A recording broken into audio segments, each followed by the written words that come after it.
that starting lineup you guys put out there tonight. It's been the Pelicans' best five-man unit this season so far. Small sample size. Why is it working well together, do you think? I think it's the spacing, the pace, quick decision making. I think those are some of the easy things that I've noticed in terms of playing with that group, and obviously more extended minutes today. So you're able to kind of get a better look at them today. But I think guys have been playing extremely well, taking advantage of their opportunities. Obviously the PD work and the film work and all the things they did in the summer and throughout the preseason are paying off. What kind of gravity do Matt Ryan and Jordan Hawkins have? They got shot credibility, obviously. Rook is coming in off a national championship. He works extremely hard. He got a quick release, and he ain't afraid to make or miss. Matt Ryan works extremely hard. He's in the gym early, stays late. Really good shot credibility. Obviously hit the game winner against us last year, but even when he's missing shots, I think people understand that he's out there to shoot the ball, and that makes it easier for some of us to get downhill. How much fun were you having in that first half when you were making almost everything? I noticed that Euro step, the scoop, and then there was the floaters off the glass and the threes. I mean, just... Yeah, no, the game is fun. I mean, it's a long day, but you try to be professional and you try to prepare and do your job and have fun with it. It's a blessing to be able to play a sport and be able to take care of our family. So I try to maximize each day and really just look at the bright side of what we're all going through and what we all have in terms of opportunity. And I think we took advantage. Second half was terrible, and I think a lot of us ran out of gas and were just trying to get through the game. But all in all, we're 4-1 after 5 games, so I can't really complain. How long of a day was it when you did all you had to do? It was terrible. I mean, it was not ideal, but it's, if you look at the bright side of it, right? Like, we got stuck in a nice hotel.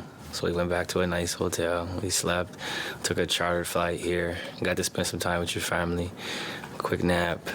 I meditate, so I kind of go through my normal routine. It was thrown off a little bit, but I got some table work, a little hot tub, and you just try to psych yourself out and go play. And then the game ends, and you go back to living, your normal life. But the playing a back-to-back is hard, no matter what. Or flying the same day and playing a back-to-back is really hard with the flight and dehydration, and your muscles not really recovering. But we figured out how to get through it, and it's a credit to our staff, a credit to our guys being ready to play, even with guys being out, and we still were able to take advantage and get a much-needed win that we're going to need down the road. That's what I was going to ask, because you're a big routine guy. How different was this compared to what you would usually do? Yeah, very different. Like, normally you wake up in your own bed or you just are in a hotel or whatever the case may be. So we had to wake up, eat breakfast, walk to the bus, fly, and land, drive home, kind of go through the routine of trying to figure out what time do you eat again, because you ate at 9. Now you got travel, and if you eat at noon, but then you got meetings and stuff for the game. So it was just a little thrown off, and then the timing of getting home at 1 o'clock, and then I shoot at 5:15. I'm on the table at 4:35, so it's the windows were just really small. But I got to spend some time outside with my dog, so it was cool. I can't complain. And how would you just describe the mental toughness it took to get through these 2 days as a team with 2 dubs? Yeah, I think that's the sign of a good team, being down 20. First of all, we didn't, do what we were supposed to do to start the game, so we dug ourselves into a hole, but we climbed out of it and executed and stuck together. And then tonight, unfortunate circumstances, they're on a back-to-back too, so, they're tired. But just figuring out a way to be a pro and figuring out a way to win. I think that's the sign of character. That's the sign of people that really want it, people that want to be a part of winning. And I think that's what you need. You need to be able to get through tough moments. You need to be able to overcome some adversity. And I think that's when you really see what people are made of, and you got to see a lot of it tonight. You've been big on just, even when conditions aren't ideal for you personally or the team, just being in the lineup every night. Why is that something that's important for you?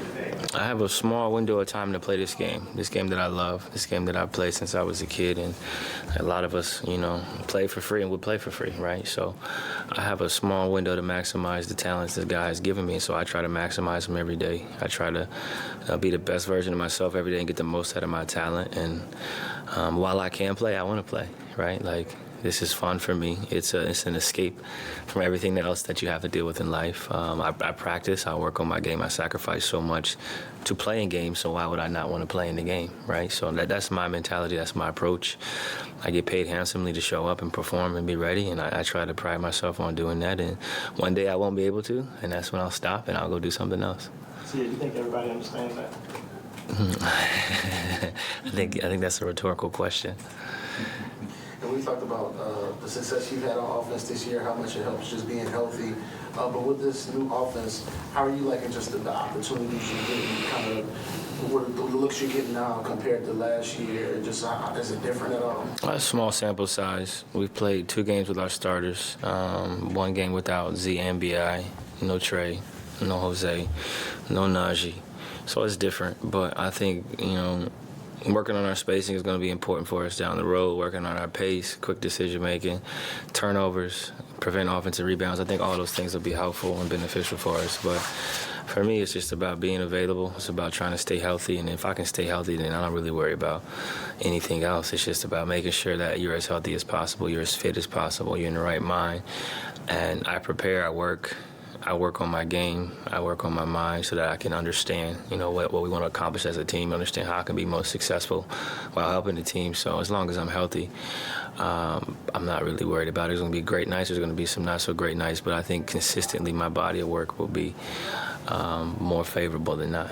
And what's it been like just seeing Matt Ryan come in and be the type of contributor he has been so far? I mean, it's the American dream, right? When preparation meets opportunity. A guy was prepared, he came in, and he's taking advantage of opportunities through hard work and dedication and confidence, right? Not going to make every shot, but I think he shoots every shot with confidence, and he works so that when I drive or when someone else drives, you understand that you're passing to somebody who cares, you're passing to somebody who puts time in outside of practice, and they are generally going to be successful when people do things the right way, and he's a guy that has done things the right way throughout his career.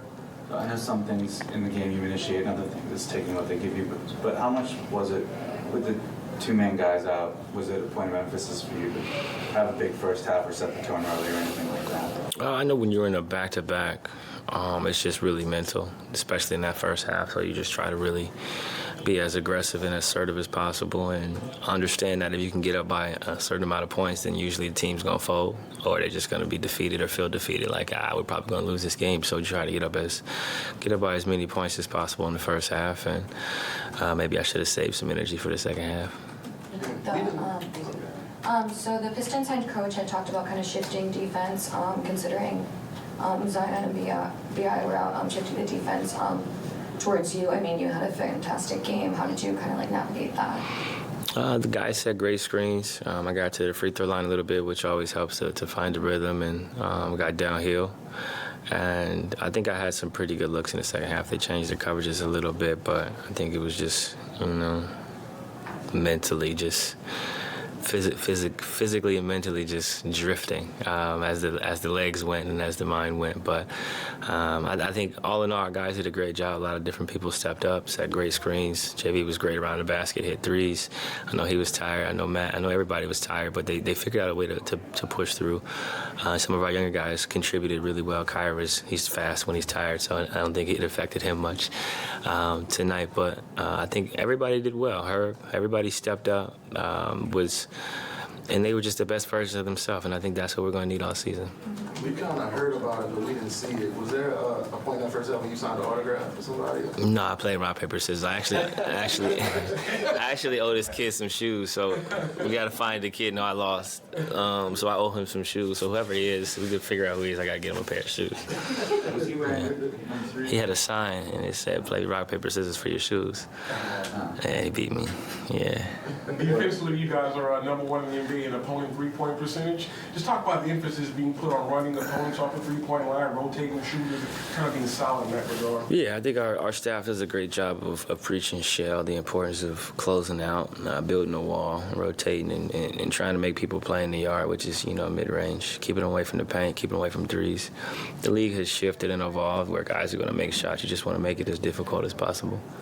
What made you want to actually engage with the kid during the game, and what did he throw out? No, I mean, it's life, right? Like, I was a kid, I got kids, so you see the the joy, the excitement, and the kid being at a game, being able to watch. And I remember what it was like for me to be a kid, and I know what it's like for my son to be at games. So it was just a moment where it just made sense. Like, he had a nice sign. It was very clever. And I think he had a jersey on. So it's like, why not? And he threw out what? Well, we tied first. We both did rock. Then we both did scissors. I was like, we got to hurry this up. We got to hurry this up before they come back down the court. And then I think I did rock and he did paper. Yeah. Awesome. Thanks, CJ. Thank you, CJ. Yeah.